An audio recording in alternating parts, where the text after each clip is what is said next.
Бесіктен белі шықпаған бала да телефонға тәуелді. Тіпті өз бетінше аккаунт ашып, TikTok пен Instagram'ды торып жүр. Мәжіліс депутаты Асхат Аймағамбетов Қазақстанда әлеуметтік желіге кіру жасын шектеуді ұсынды.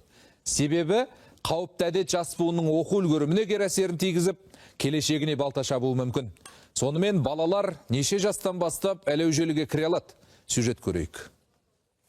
Желіде жақсыға үйренеді дегенге сену қиын, себебі онда зорлық, зомбылық, кибербуллинг сияқты мазмұндағы ақпарат самсап тұр дейді Асхат Аймағамбетов. Оның айтуынша бұл қалыптасу үстіндегі бала психикасына залал келтіретін фактор. Сондықтан оны заңмен шектеп, жаңа кодекске енгізу қажет дейді. Өйткені шетелдерде мұндай тәжірибе жемісін бере бастаған. Англия, Нидерланд және әлемнің 40%-дан астам мемлекеттер осындай шешімді қабылдады. Бізде Қазақстанда Назарбаев зияткерлік мектебі, білім инновация мектептері және де алдыңғы қатарлы өте озық мектептер осы шешімді қабылдап, қазір мектепте телефон ұстауға тыйым салды.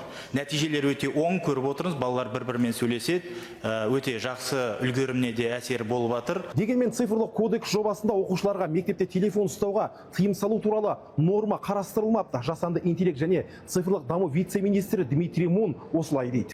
В целом позиция министерства заключается. Министрліктің ұстанымы тыйым салу емес, жас ұрпақты цифрлық құрылғыларды дұрыс пайдалануға үйрету. Ең бастысы технологияларды, интернетті және жасанды интеллектіні қауіпсіз әрі саналы қолдану мәдениетін қалыптастыру. Сонда ғана оларды қолдануда артта қалу қаупі болмайды. Әлеуметтік желілердің алгоритмі баланы смартфонға жіпсіз байлап қойған. Бұл ретте ойынға тәуелділік мәселесі тағы бар дейді депутаттар. Дегенмен бұл мәселеге байбаламмен емес, байыппен баруды ұсынып отыр.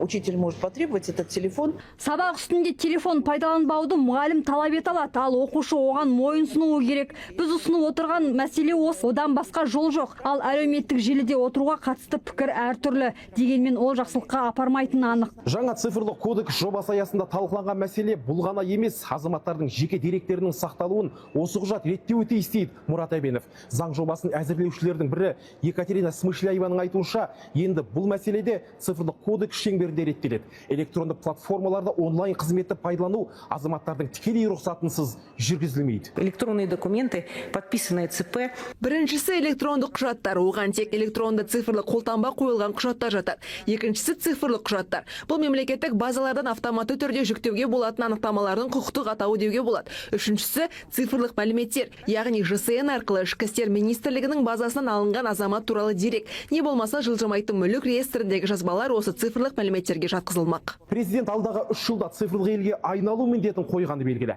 Мәжіліс талқылаған заңнама осының алғашқы қадамы. Кодекс жобасын депутаттар бірінші оқылымда мақұлдады. Бердібек Қарымбай, Рустам Абильдинов, Еуразия бірінші арнасы.